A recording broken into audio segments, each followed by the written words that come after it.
ఇక తదుపరి రాశి అయినటువంటి మకర రాశి వారికి ఈరోజు రాశి ఫలాలు ఎలా ఉన్నాయి? మకర రాశిలోకి వచ్చే నక్షత్రాలు తీసుకుంటే ఉత్తరాషాఢ, శ్రవణం, ధనిష్ట. ఈ మకర రాశి వాళ్ళకి ఆలోచనలు అనుకూలంగా ఉంటాయి, సృజనాత్మకత పెరుగుతుంది, సంతాన అభివృద్ధికరంగా ముందుకు పెడతారు. వారి యొక్క అభివృద్ధి కొరకు మీరు చక్కటి నిర్ణయాలు తీసుకుంటారు. అలాగే మానసిక ప్రశాంతత అనేది మీకు పెంచుకునే విధంగా మీరు ప్రయత్నాలు అనేవి చేస్తూ ఉంటారు. ఈ విషయంలో మీకు మీ యొక్క సోదరులు కానీ లేకపోతే మీ కుటుంబంలో మీ స్త్రీ సోదరి వర్గం కానీ మీకు చక్కటి సహకారాన్ని అందించడం, మీ సామర్థ్యాన్ని పెంచుకుంటూ ముందుకు వెళ్ళడం, వీటన్నిటికీ కూడా చాలా అనుకూలమైన రోజుగా మనం భావించవచ్చు. కుంభరాశి.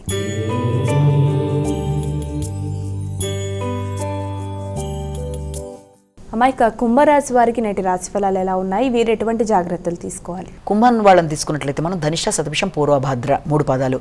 ఈ కుంభరాశి వారికి గృహ వాతావరణం చాలా వరకు ప్రశాంతత కొంత తగ్గుతున్నట్టుగా అనిపించినప్పటికీ కూడా ఆ గృహ వాతావరణానికి సంబంధించిన విషయాల్లో అంటే ముఖ్యంగా తల్లిదండ్రులని సంప్రదించి ఖర్చులు పెట్టడం అనేది, ఆ ఖర్చులు కూడా వీలైనంత వరకు మీరు ఏదైనా వాహనానికి సంబంధించిన విషయాలలో లేకపోతే గృహానికి సంబంధించిన విషయాల్లో పెట్టుబడుల కొరకు, స్థిరాస్తులకు సంబంధించిన విషయాల్లో పెట్టుబడుల కొరకు ఎక్కువ ఆలోచనలు చేయడం అనేది, ఆలోచనలు మాత్రమే కాకుండా దాన్ని మీరు చక్కగా ముందుకు వెళ్ళడానికి చేసే ప్రయత్నాలు, విద్యార్థులకు విద్యకు సంబంధించిన విషయాల్లో ఎక్కువ శాతం కృషి చేస్తూ ఈ రోజున ఎక్కువ దృష్టి సారిస్తారు. విద్యకు సంబంధించి ముఖ్యంగా స్త్రీలు అంటే అమ్మాయిలు చాలా ఎక్కువ శాతం చాలా కష్టంతో ఎలాగైనా సరే ప్రయత్నించాలి అనుకుని ఈ రాశిలో పుట్టిన అమ్మాయిలు ఎక్కువ దృష్టి సారిస్తూ ముందుకెడతారు.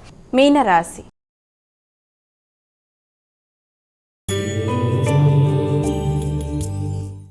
ఇక చివరి రాశి అయినటువంటి మీనరాశి వారికి నేటి రాశి ఫలాలు ఎలా ఉన్నాయి? మీనరాశి వాళ్ళ విషయం తీసుకున్నట్లయితే మనం పూర్వభద్ర, ఉత్తరభద్ర, రేవతి. ఈ మీనరాశి వాళ్ళకి సంఘంలో గుర్తింపు, గౌరవం కోసం ఎక్కువ ప్రయత్నాలు చేస్తారు. కానీ మానసిక ప్రశాంతత తక్కువగా ఉంటుంది. సజ్జన సహకారం లభ్యమైనప్పటికీ ఆశించిన స్థాయిలో లేదనుకునే భావనలు ఒకటి వీళ్ళకి అధికంగా ఉంటాయి. ఉన్నప్పటికీ కూడా మీ మీద మీ వ్యక్తిగత శ్రద్ధ, తర్వాత దాంతోపాటు వ్యక్తిగత ఆకర్షణ కూడా పెరుగుతాయి. మాటల వల్ల కొంత వ్యక్తులతో విభేదాలు వచ్చే అవకాశం ఉంది. కాబట్టి వీలైనంత వరకు పౌరుషంగా నిర్ణయాలు తీసుకునే విషయంలో కానీ, నాయకత్వ లక్షణాల విషయంలో కానీ, ఆరోగ్యానికి సంబంధించిన వ్యక్తిగత విషయాల్లో కానీ తగిన విధంగా జాగ్రత్తలు తీసుకుంటూ మీ సామర్థ్యాన్ని పెంచుకుంటూ ముందుకు వెళ్ళాలి. ఇక ద్వాదశ రాశుల వారందరూ కూడా పాటించడానికి వీలుగా ఉన్నటువంటి పరిహారం ఏదైనా తెలియజేస్తారా? ద్వాదశ రాశుల వారికి పరిహారాన్ని కనుక తీసుకున్నట్లయితే మేషరాశి నుంచి మీనరాశి వరకు ప్రతి వ్యక్తి తమ వ్యక్తిగత దైవాన్ని ప్రార్థించుకుంటూ మీ యొక్క రోజుని ప్రారంభిస్తారు. దానితో పాటు ఈ రోజున అవకాశము, సమయం కూడా మీకు అనుకూలత కనబడినట్లయితే తప్పనిసరిగా దత్తాత్రేయుడికి సంబంధించిన శ్లోకాలు లేకపోతే గురుకు సంబంధించిన శ్లోకాలు ఇవన్నీ కూడా మీకు మంచి ఫలితాలు ఇవ్వడానికి ఆస్కారం ఉంది. వీటిల్లో వీలైనంతవరకు శ్రీదత్త శరణమ్మ అనే శ్లోకాన్ని పఠించడం అనేది, అలాగే అవకాశం ఉన్నట్లయితే దత్తాత్రేయుడి మందిరానికి వెళ్ళడం, దత్తాత్రేయుడికి సంబంధించిన అష్టోత్తరాలు, శతనామావళి లాంటివి చేసుకోవడానికి ఆస్కారం ఉంటే వీటిని చేసుకున్నా కూడా చాలా వరకు అనుకూలత అనేది ఏర్పడడానికి అవకాశం అనేది ఉంది.